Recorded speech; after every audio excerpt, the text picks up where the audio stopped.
second year PhD student, University of Leeds, School of Education of Leeds. Today my presentation is on investigating the effects of CPD on Sri Lankan ESL teachers' classroom practice in challenging times. I have two main aims for today's presentation. First one is to share my research experience on effects of continuing professional development of English as a second language teachers in Sri Lanka. My second aim is to make the audience aware of the flexibility measures I incorporated throughout my research journey during the pandemic. So I will brief my research context, design, and my research journey through challenges, flexibility measures I incorporated, anticipated future challenges, and planned strategies. This study originates in Sri Lanka. Sri Lanka is a small country in South Asian region. English is taught as a second language in Sri Lanka. I specifically focus on in-service ESL teacher perceptions on their CPD experiences and the opportunities they receive for their professional development, and how they apply their new knowledge they gain through the professional development programs in their classroom practice, and also what kind of collegial support and expert support they receive for implementing their new knowledge in their classrooms. This study embraces a mixed method case study design. I will choose 6 ESL participants, teacher participants through purposive sampling.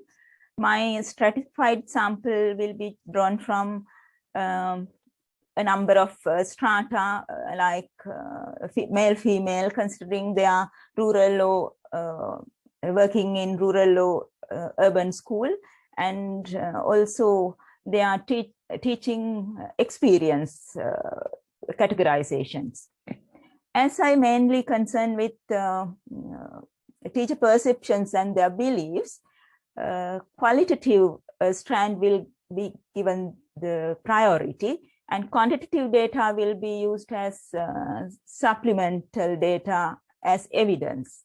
So I will use questionnaires, semi-structured interviews, classroom observation along with pre and post observation discussions, teacher narratives, and document analysis as my data collection instruments. Now let's move on to my research journey through pandemic. February 2020 was an unforgettable month for me because I had 3 major challenges: to settle down in a different country and starting my PhD, and also facing pandemic challenges and national lockdown. After starting my PhD, I could attend only 2 face-to-face supervisor meetings. After that, all turned into online meetings. And also I attended some of the essential modules, but some modules I missed due to this struggle in settling down in the country. And I missed library facilities like going to the library and spending much time in the library reading books. And on top of everything, I missed Hillary Place study room and collegiality to share my experiences with other colleagues and senior PGRs and get their guidance for my research, and also friendship and social life. As a self-funded student, I faced financial difficulties too. With all those problems, I didn't have a kind of mental stability, and uncertainties overwhelmed with me. As Dr. Tila said, nowhere, not sure, don't know, and far away, all those things overwhelmed. And I thought when she was talking, I thought maybe, oh, that's me, she's talking about me. So that kind of feelings I also had. If I talk about my uncertainties, specifically, how can I reach my destination with these financial issues? And also, I focus on ESL teachers' professional development. So these days in Sri Lanka, even they have certain issues and restrictions due to lockdown. So they don't have much opportunities to receive professional development or to attend professional development programs. So how can I reach my research purpose?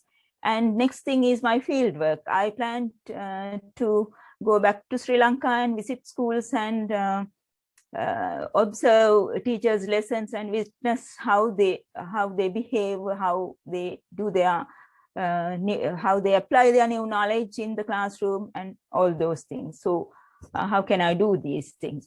So while thinking all those things, I felt why I struggled this much to do a PhD during this such a difficult time.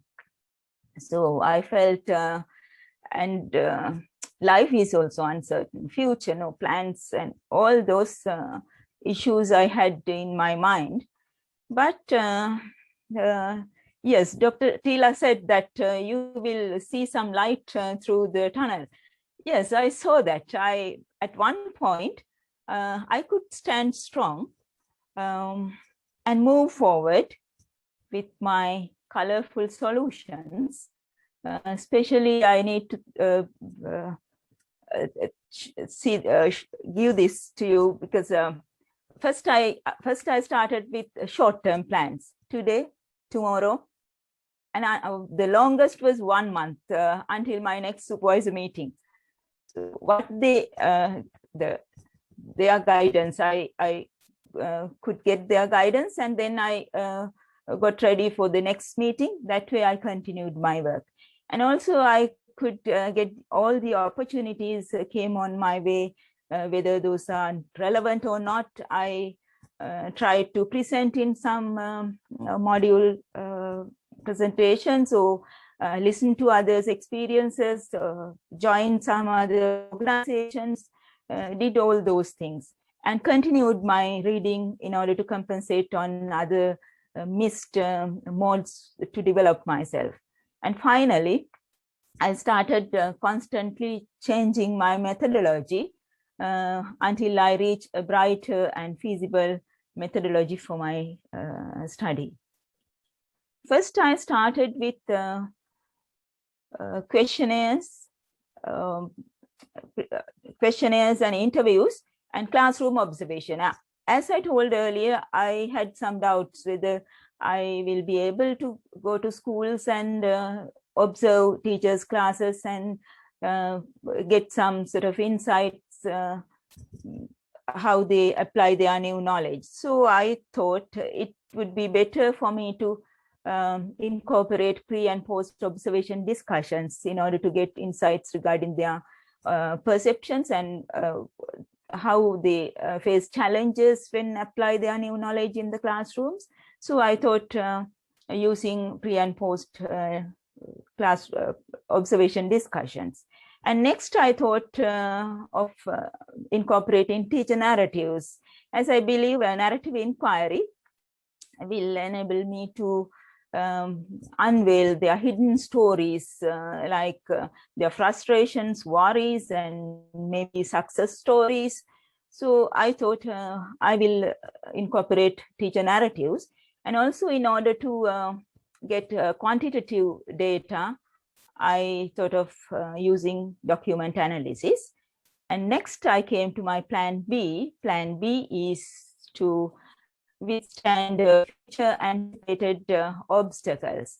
So this is, I decided for my plan B, I decided to conduct online interviews, online pre and post observation discussions, and also invite my teachers to video record 2 of their lessons and send those to me with their consent.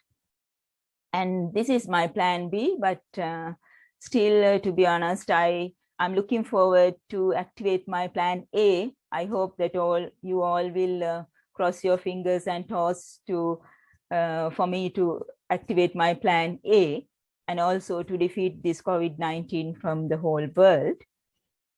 And while doing my research, I will adhere to University of Leeds and BERA guidelines for ethical considerations. And this is my brief presentation. If there are any questions, I'm happy to answer maybe later. And now, slowly and steadily, I'm climbing my PhD mountain until I reach the summit. Thank you.